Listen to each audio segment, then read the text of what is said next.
some of my paramedic to RN friends were talking about how we didn't have an accurate view of nursing before we became nurses.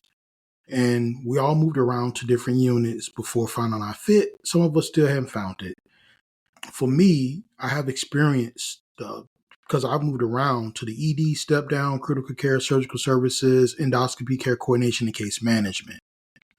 So over the next several podcasts, what I'm doing is sharing with you the workflow environment, the hours, and also the positives and negatives of the areas I work from my experience as being a paramedic. And I think that's the most important. So welcome to my podcast.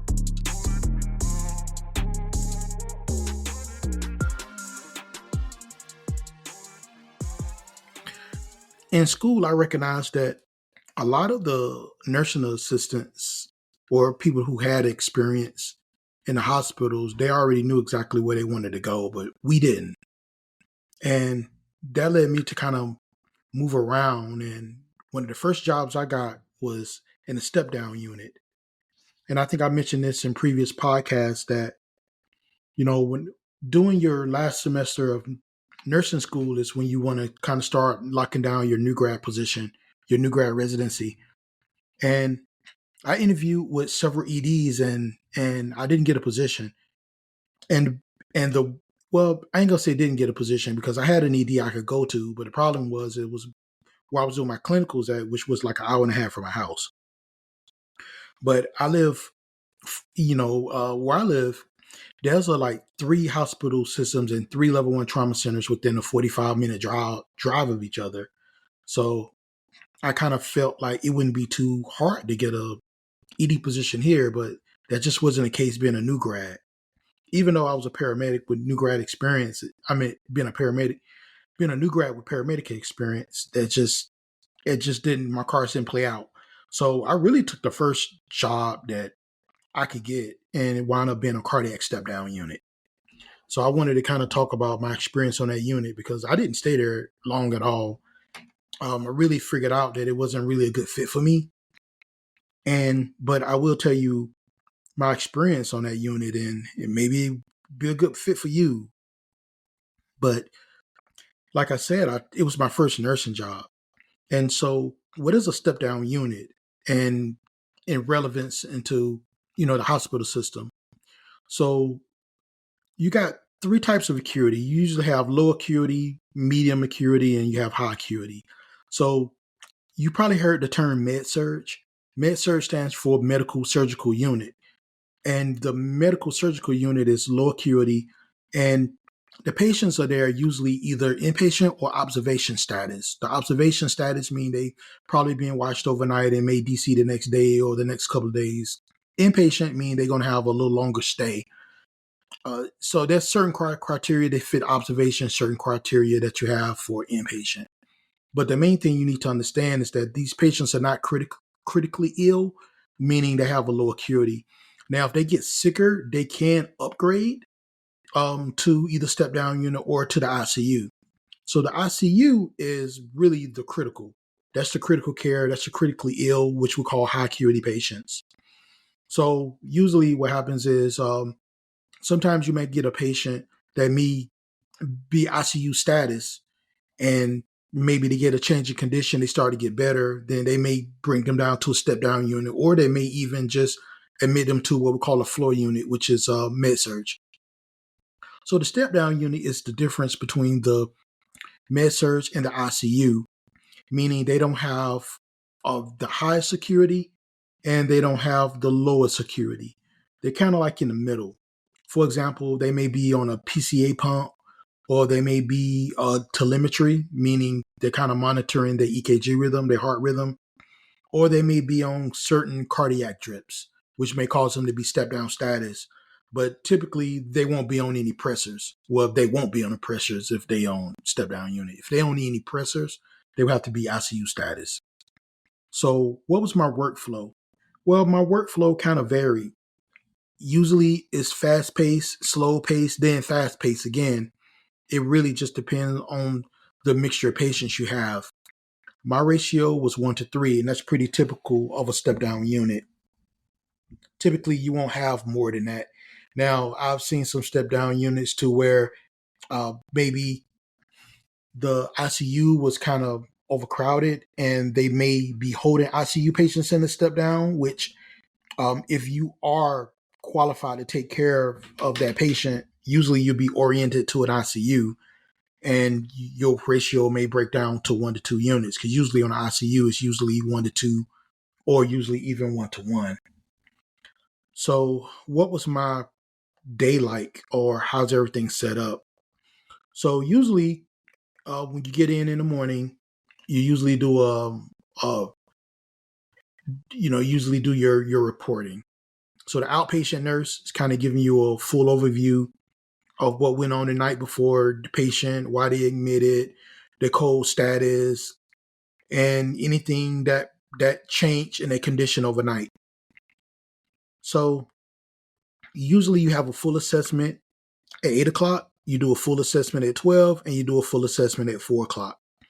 But in between that, you normally have a med pass in the morning, and you usually have a med pass in the afternoon. What a med pass is, there are certain morning meds that patients take that morning, and there are certain medications they take usually in the afternoons, and sometimes they do them in the evening times. Each patient is different, but the majority of your meds are normally given in the morning and then in the afternoon. But in between that, you may have like your little onesies or twosies that you may give. And you also have rounds. Sometimes the rounds will be in the right smack middle of your med pass. You may have rounding, which usually in the rounding you have them with your position, you have them with therapy, which can consist of physical occupational therapy. Charge nurse would be in there, and also either your case coordinator, your care coordinator, and your case manager. Sometimes you may even have pharmacy or dietary may be in there, depending on if you have a patient that have a G tube. So just to kind of let you know, also you usually ambulate your patients every morning. So it's a really heavy workload, but depending on how you manage your patient and depending on how good you are with time management, you may be able to get through certain patients. So the environment is hit or miss. Just like I said earlier, you may have a good team that you work with. You may have a good manager, a good charge nurse, a good team lead, and a good crew of nurses that can help you out. To me, out of all the places I've seen, certain systems have really good teamwork to where if you feel like you're behind and you're struggling, they will actually come in and help you.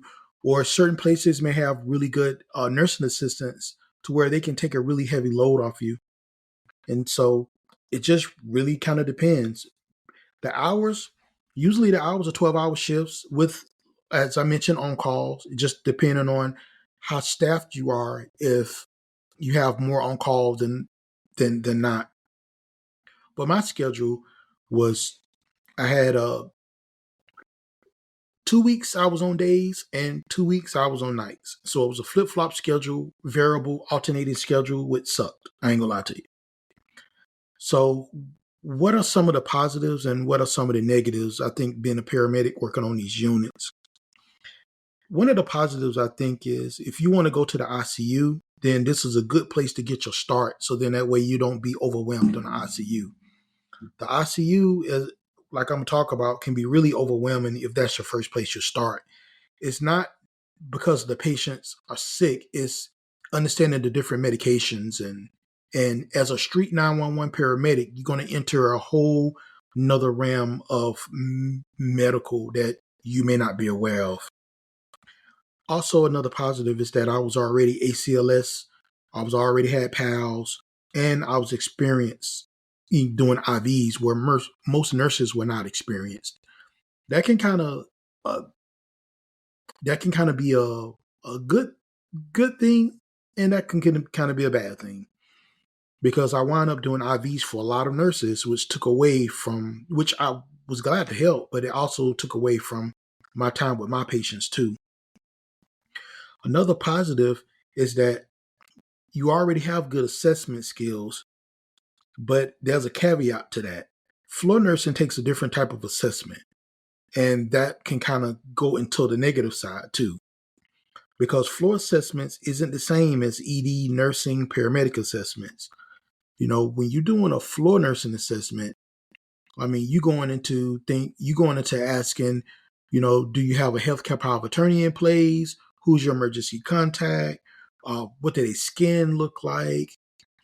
You going pretty deep into an assessment for things that we normally don't do in emergency situations. Also, negative is family can be a bit much. Visitors can be a bit much. You have to know how to navigate that, especially during the daytime. During the nighttime, because the patient would sleep, visitors would sleep or not in there, you really didn't have too much problems at night. Besides the elderly having sundown episodes or demented trying to get out of bed, because demented patients, they don't sleep well at night. They typically can be a handful. So another negative is I felt a bit overqualified and not in my element. As a paramedic, I was used for a different type of flow, even though not a lot of patients we picked up were necessarily critical. I, I still had a critical mindset to catch if they were to decompensate. Usually on the floor, you're so overwhelmed that you kind of feel like you're not in your element because you're too busy running back and forth. You may be getting a soda for this patient. You may be trying to do a blood sugar check. You're late to do a blood sugar check on another patient. You have to get a Tylenol for one patient. Physical therapy may be in a room with another patient and just finish. And now your patient needs his pain medication. So you can be a bit much and you can be running around in circles. But for me, I think one of the biggest negatives is the med passes. I'll tell you a little story I have. So one patient can have 13 meds. And I remember one time I had patients that would normally, after I scan all the medications and take them out the package and put them in the cup to give them, they would literally take medications out the cups. I have no idea what they're taking out the cups. I have to literally go back, look into the Pyxis and pull every med and try to compare it to see which one they didn't take. And I've had several times where I've given them the cup, the handshaking, I'm checking with the patient, hey, would you like for me to give you the meds? They said no, let me take them myself. And they literally go to take the medications and half of it would spill out onto the bed, onto the floor, and it's four in their mouth. I don't know which four they took because the rest are either in the bed or on the floor. And this is after I've already scanned them and discarded the package. So I figured out real quick that that just wasn't for me.